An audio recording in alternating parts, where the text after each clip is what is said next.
Ladies and gentlemen, good afternoon. Namaste. It's really a pleasure and an honor to be here today. And before I share a few words with you, let me just introduce a brief video on what IndiGo is all about and where we stand.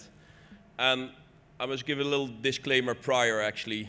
The Indian aviation landscape is changing so fast that by the time we have finished the video, the numbers have changed again. So when you look to these numbers and you see some of the numbers, the disclaimer is that some of these numbers basically have changed already and they are higher than what they are in the video. India is soaring, a nation that is the world's fastest growing economy and prepares to be the world's third largest economy by 2027. A nation rooted firm in its rich cultural heritage and history that is diverse and united by a growing desire to spread its wings both domestically as well as internationally, while moving ahead on the path of economic development and innovation. A nation that inspires and wins, and where aspirations are not reserved for the few, but rather part of the identity of every Indian. As India grows, Indian aviation is poised to become a global hub. Domestically, passenger traffic is expected to double in the next 6 years. The number of airports are projected to increase further up from 140 in the coming years. Internationally, India is uniquely located from 65% of the world's population within just 5 to 6 hours of flying time, and offers a unique and cultural travel experience for all tourists, and is propelled by a strong vision of aviation infrastructure by the Indian government. As Indian aviation takes off, it is IndiGo giving wings to the nation since 2006, propelling India one flight at a time, connecting people and aspirations. Today, IndiGo is the primary driver of aviation growth in India, with 2,000 plus daily flights, over 120 destinations, 100 million plus customers, 350 plus aircraft, and approximately 1,000 aircraft on order. Welcome to India. Welcome to the future. India by IndiGo. Thank you. As I said, some of these numbers have been changing, and let me congratulate India today with organizing this conclave, which is all about infrastructure. And aviation is considered in many countries of the world as a crucial part of the infrastructure.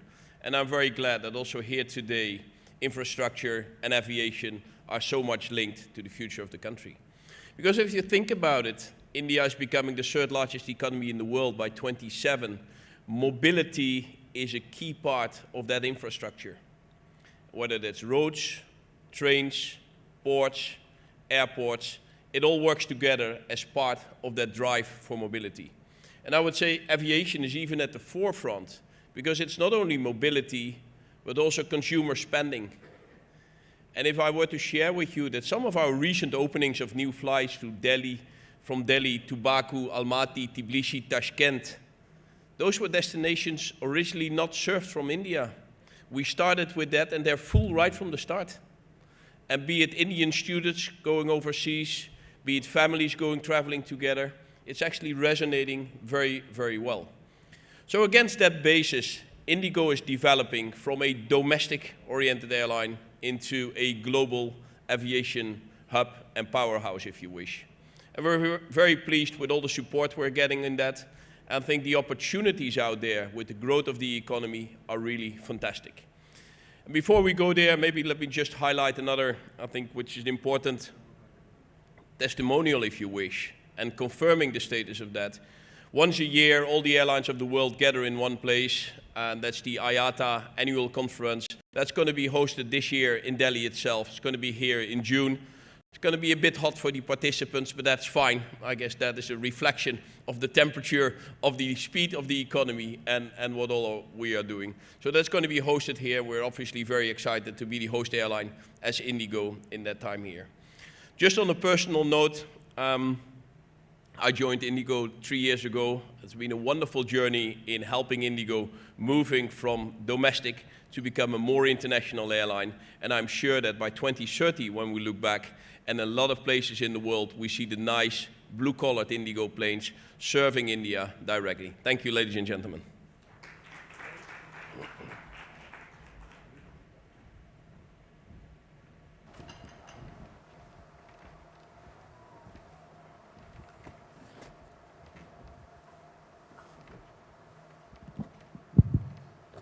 Impressive, Pieter Elbers. And let's give him a very warm round of applause again. Pieter Elbers, CEO of IndiGo. And just looking at your CV, you've headed KLM, which all of us have flown. And coming straight to the point, India has got this great opportunity of being an aviation hub. It isn't. We've seen Dubai grow, we've seen Singapore grow, Qatar grow, not Delhi, not Mumbai. What do you think we need to do, or India needs to do, to ensure that we get to that place to become the aviation hub of the world? Yeah, well, thank you for making the reference to KLM. I worked there for 30 years, the last 8 years as a CEO. You know, that home of KLM is a country with 17 million people, 17. That's less than the population of Delhi itself. And we were having 70 wide bodies. That is more than the entire wide body fleet which is operating in India today. So if you take some of these notions and you can make the same parallel to Singapore, to Dubai, to quite a few other places. So I think for really a long time, Indian aviation has relied very much on domestic travel, and international travel was sort of connecting to hubs outside the geographical shores of India. I think there's a great opportunity to start building on that. And if you saw in the video that 65% of the world population lives within the range of a 5 to 6 hour flight from India. That's interesting. That means that, you know, the opportunity to start connecting over India is phenomenal. And that's exactly the ambition to start building on it. Won't do it overnight, but with the speed and the drive and the ambition, I'm very confident that we'll get there. What would the, when we talk of an aviation hub, we had the Civil Aviation Minister come here this morning and talk a few of the elements. What do you see as very, very critical in terms of ensuring that, you know, the nuts and bolts of that hub, if you look at whether it's passenger traffic, whether it is baggage movement, whether it's customs and immigration, whether it's just the pleasure of being in an airport, where would you put, if you look at Indian airports, where do you think we need to get? Well, I think the government of India is putting a lot of emphasis, and I'm very glad that the minister was here and also spoke so highly on all the initiatives and the actions the government of India has taken. There's a long way to go, but a lot of work has been done already. If we just take a step back and we look to great functioning hubs outside India, there's always a, let me call it, golden triangle of collaboration between the government with the regulatory framework, with the things.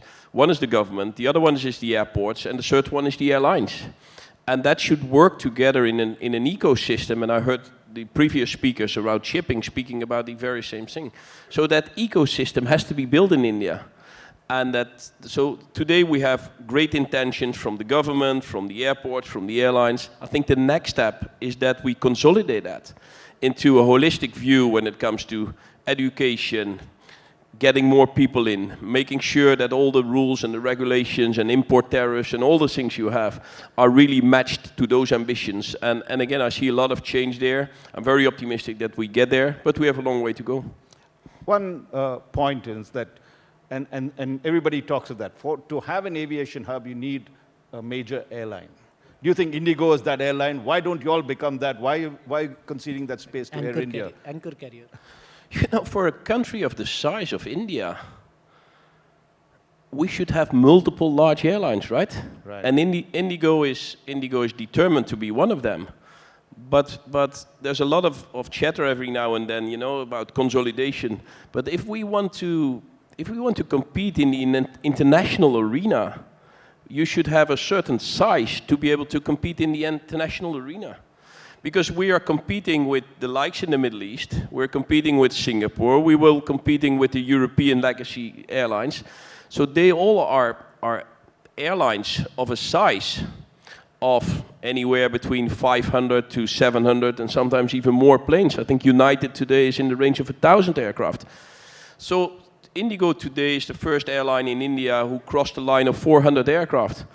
The issue is not, you know, I have 400 and you have 200 and I'm bigger. No, that's not the issue. The issue is, if you want to compete with them, you need to have a global footprint and you need to partner with others on an equal basis, not just to be sort of domestic feeder. And I think IndiGo clearly is building that. If you just think about that, last year, 2024, last calendar year, IndiGo took 58 aircraft from Airbus. That is the single largest taker from aircraft in the world. You know, after that it was 50, 45, 40 something. So 7.8% of the entire Airbus production went to IndiGo alone. That means 1 out of 13 planes produced there went to IndiGo. Every 3 days we welcome on board 1 million customers. Right. So those numbers basically go up. But again, it's very much domestic oriented. The future for me, solidify that base and build on the international piece. Abhishek?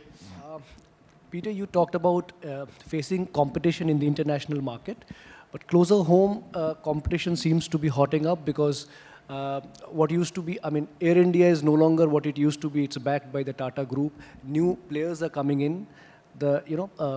So in this environment, how does IndiGo maintain its leadership position? What's the, I guess what I'm trying to ask is, what's the secret sauce?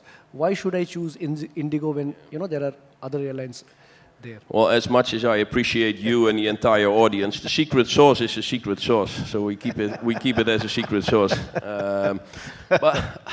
But publicly, I think what is relevant, maybe first to say, the fact that there's consolidation going on in the Indian aviation scheme is exactly what happened at other parts in the world.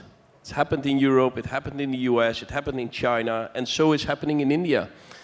And if on the one hand side, we are rightfully so proud that we are now the third largest aviation market in the world, also the characteristics of being that third aviation market in the world should be like that. And I mean, Europe is having, what, 4 or 5 large airlines or airlines groups. Same goes to the US, same goes to China. So the fact that in India we have now IndiGo on the one hand side and Air India, and then there's a few new contenders, and that's perfectly fine. So I think for IndiGo, really the most important part has been all the years, and I should give all the credit to the founder and the promoter of IndiGo. There were 3 very simple customer promises: affordable fares, a courteous and hassle-free service, and an on-time performance. And these 3 elements, on-time performance, courteous and hassle-free service, affordable fares, and I think by now we have added an unparalleled network. Think about that, just take a step back. 86% of the Indian population is living within 150 kilometers of an IndiGo-served airport. So and if you take it 100, it's even a different number. So that in itself just underlines how strong it is. So our secret sauce remains a secret sauce. Cost leadership is obviously one of them. I mean, the Indian market is extremely competitive, it's extremely price sensitive, and IndiGo is able to serve that market. But those customer promises, founded 18 years ago, are still there and will continue to be there.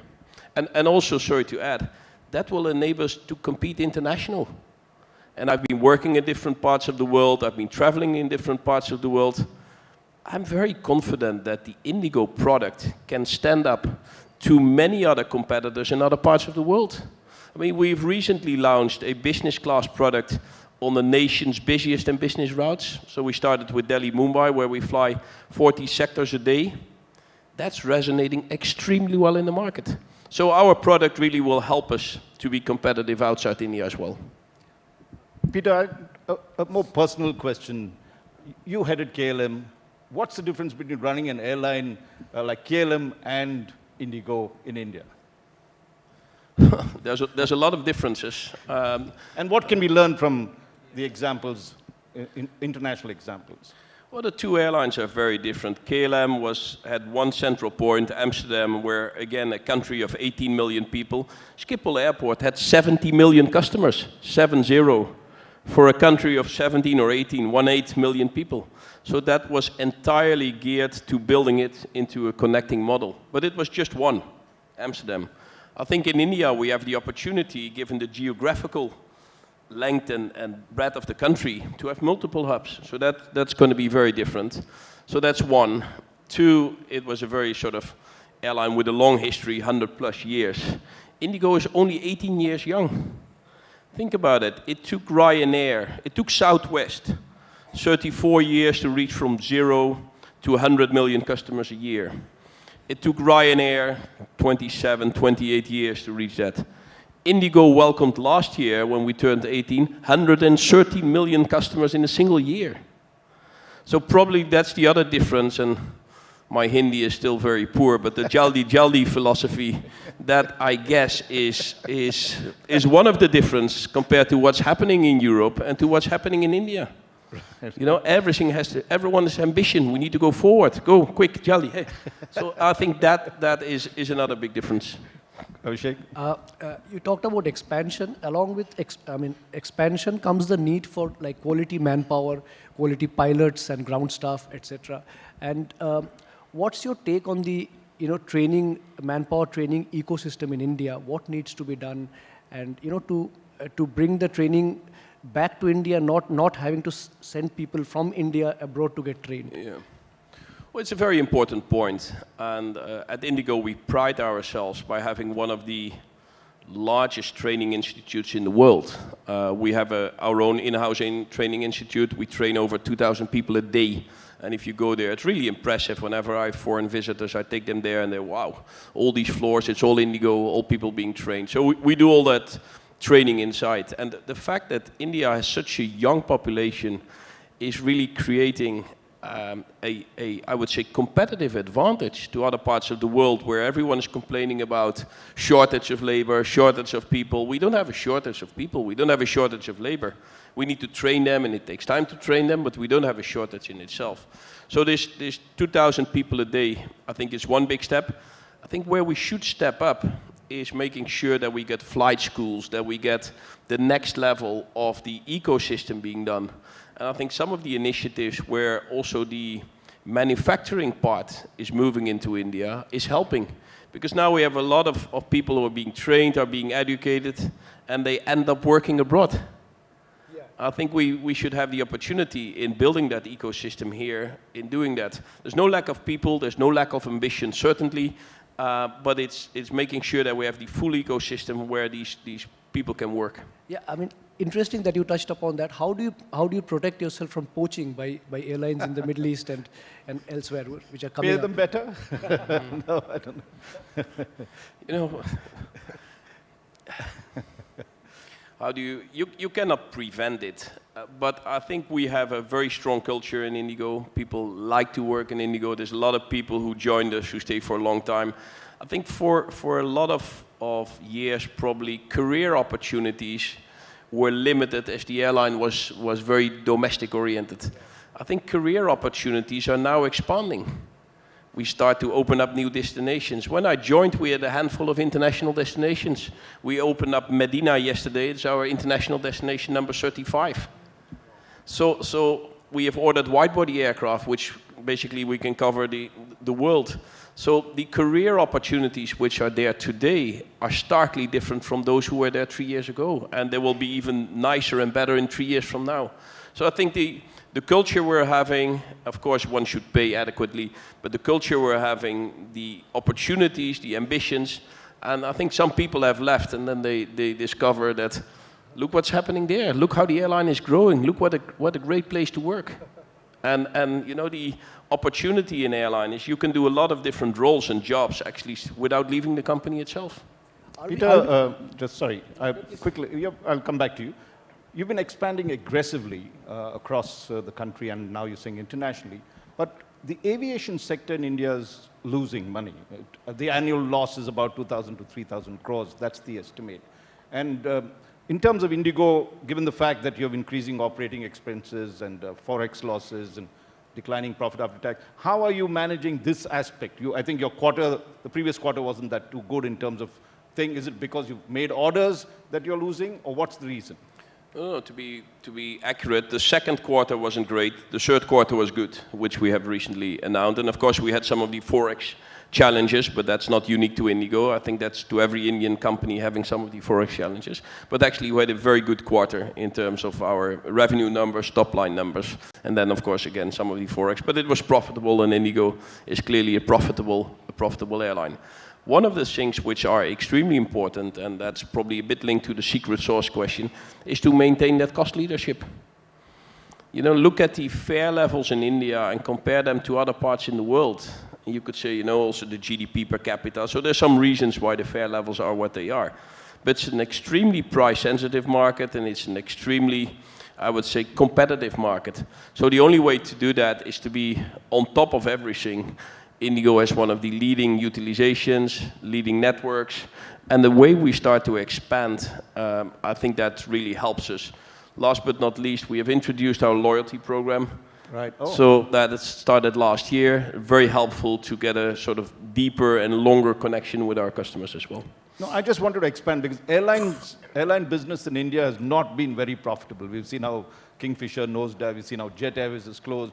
Air India, I mean, the government had to sell it off because it had incurred so many losses. So how are you, you know, given the expansion you're making, are you confident of coming out profitable? And what is the reasons, will be the reasons why you will succeed where others have failed? Well, again, IndiGo is profitable, so it's not a matter of coming out profitable. IndiGo is profitable, and IndiGo was that prior to COVID. Then, of course, COVID came and everyone was loss-making, including IndiGo. And actually, right after, since the end of 22, we sort of have all these quarters of consecutive profits. But we have to do that in order to sort of start investing for the future.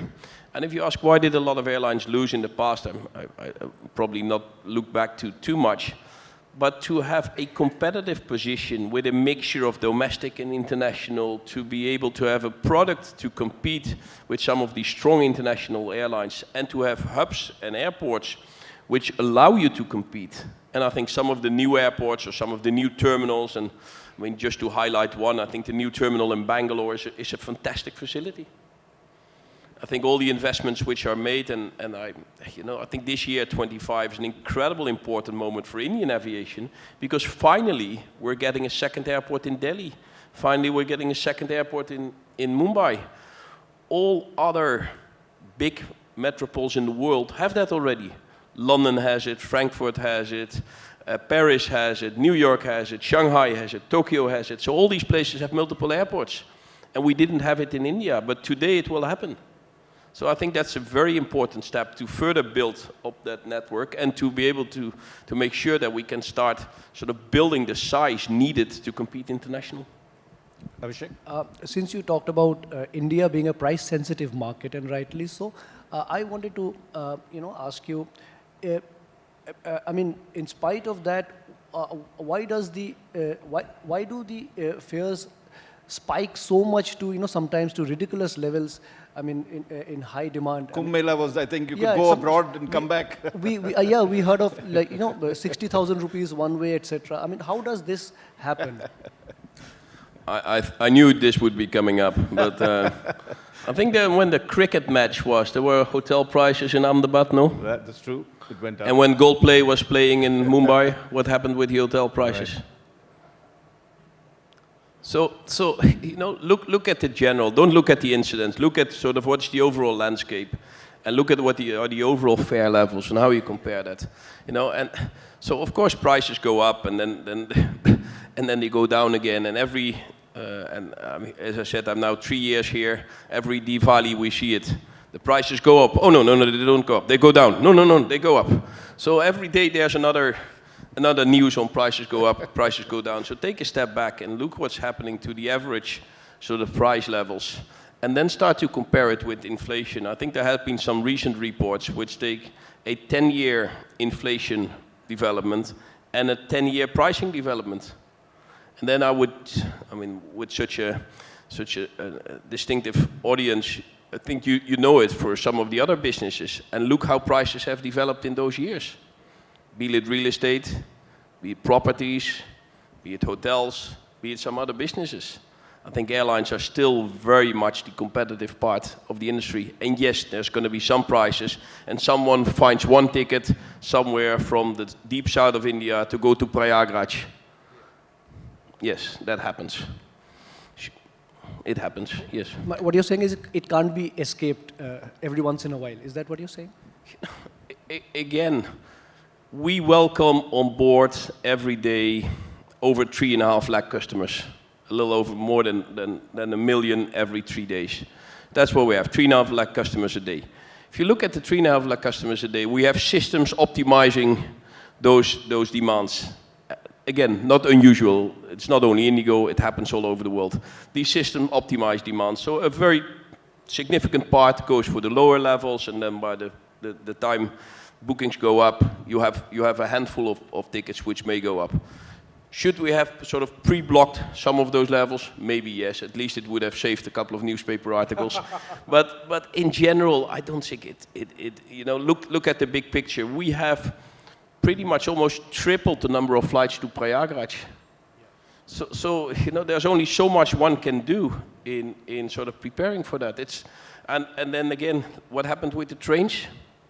So everyone is sort of struggling to find the right way at the right moment. So this will continue to happen in certain ways. Diwali, Christmas, peak seasons. Yes, it happens. But look at the overall picture.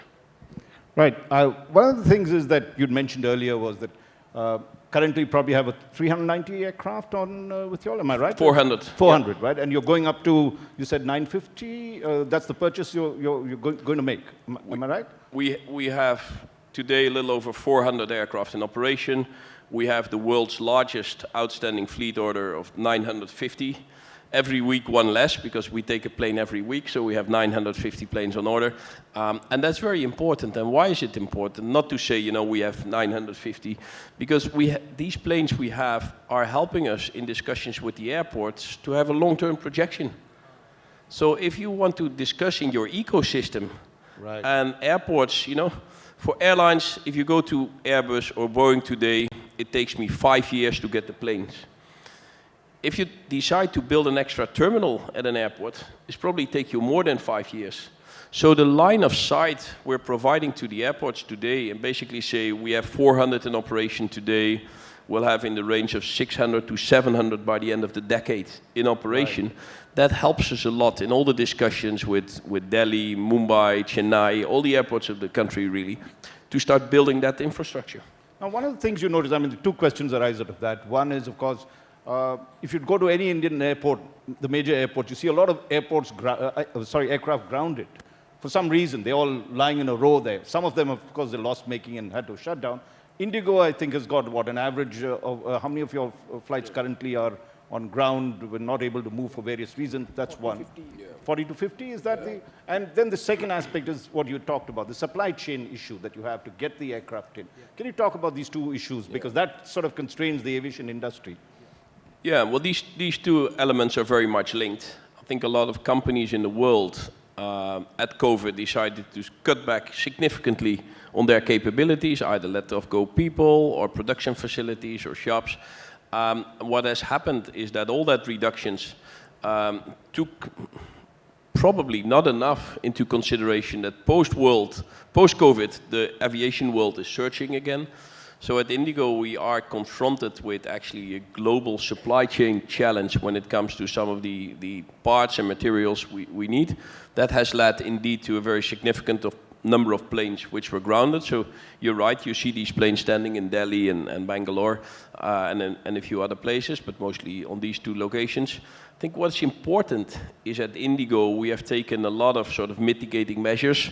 We have extended leases, we took some planes back, we've had some damp leases, we had some other leases.